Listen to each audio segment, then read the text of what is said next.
Hey there, welcome to Paper Muse. I was playing the other day around making ephemera, and I made these, I don't know, snippets that you put into your journal, and I made quite a few with different stamps, and I thought, hey, I'll give you a show of how I did that.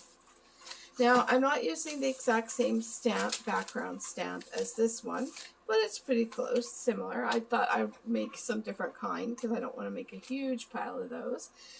So I have the stamp, that's the background, and I have these watercolor crayons that are a lot of fun, and I have the stamp for the front part.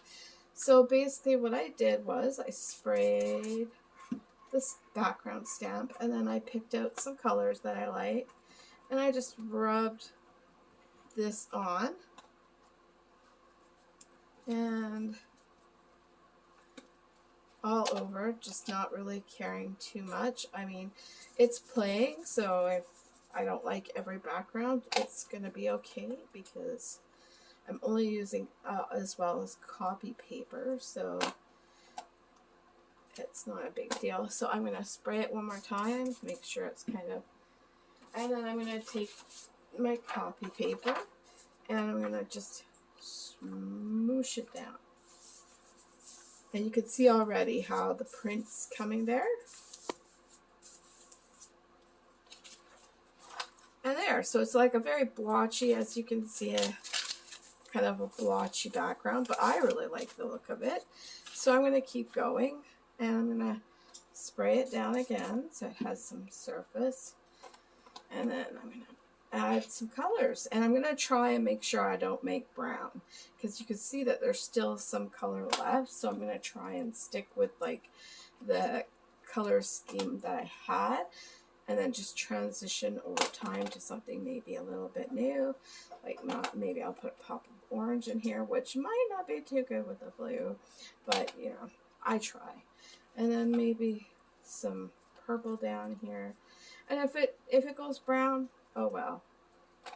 This is the whole thing about playing, is trying new things.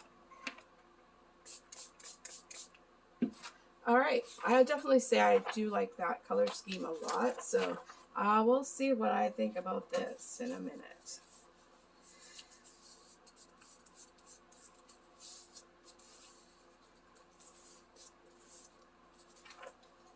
Oh, I like it. It's very cool. And so you see how I do the background. So let's move on to what do I do after that? Well, I take a ruler, which I happen to have forgotten to get out. And it's just a cheap dollar store ruler that I have cut the edges so that it's all crinkly on the edge and edgy. And then, so this is how I get some odd reason I feel like I have to do it this way. That's how I got the rough edges on these papers. So I'm just gonna, now if you got your paper really wet like I did, sometimes it's best to wait for it to dry, because once you start ripping on a wet paper, it's all gonna rip.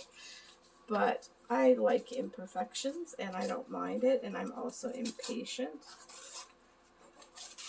But normally I'd wait just a little bit for it to dry. But since this is a video, I'm just going to keep going. And you'll notice it's pretty easy to rip when it's wet. So I like all the edges to be ripped. Look. It's going to be difficult. There we go. Try it the other way. And it's very imperfect, but I like that for a junk journal. If you like the straight edge, you go for it. You keep it straight. Get out your cutter and do your best. So obviously I would like it where it doesn't have as much blank, but I'm going to get going on this just so that I can show you. Now if you used like watercolor ink, that, you know, the kind that will react to water, you're going to want to try and get an archival ink for the top, unless you actually like it reacting to the water and making a bit of a mess. So here's archival, and this is one that will react to the water. Now there's not much water left, but I will dramatize it so that you can see what I mean.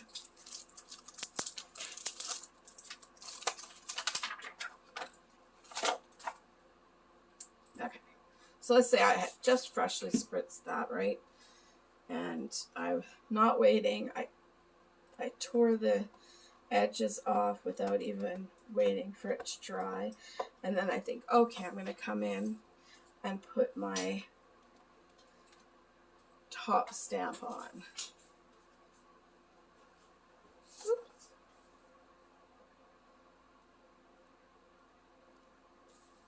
Well, actually, it didn't really react, so it works out. But I have done it with this ink before, and it has reacted. But I guess it has to be a certain kind of wetness. So for this one, what about if we go with this blue? Because that looks like really close to the color.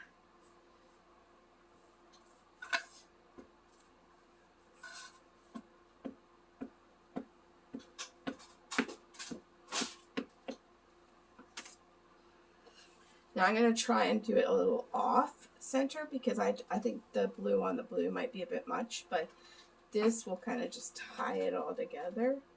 I really do love the back of that.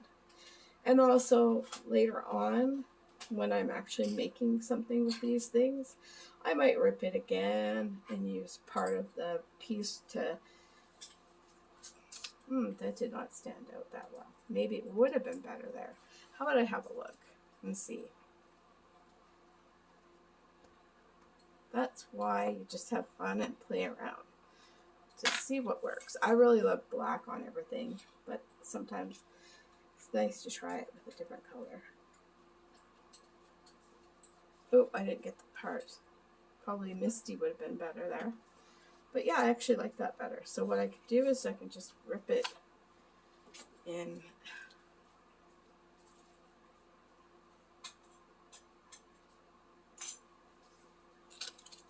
Ah!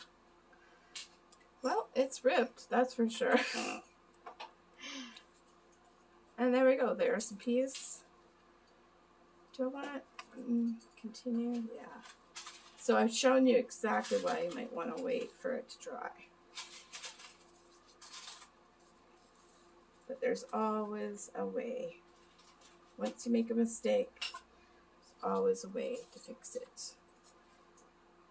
I think I'm going to save those. I like the little bits that hang out there. So there we go.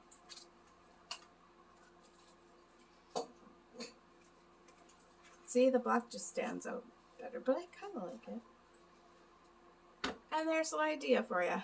Have a great day. Thanks for stopping by.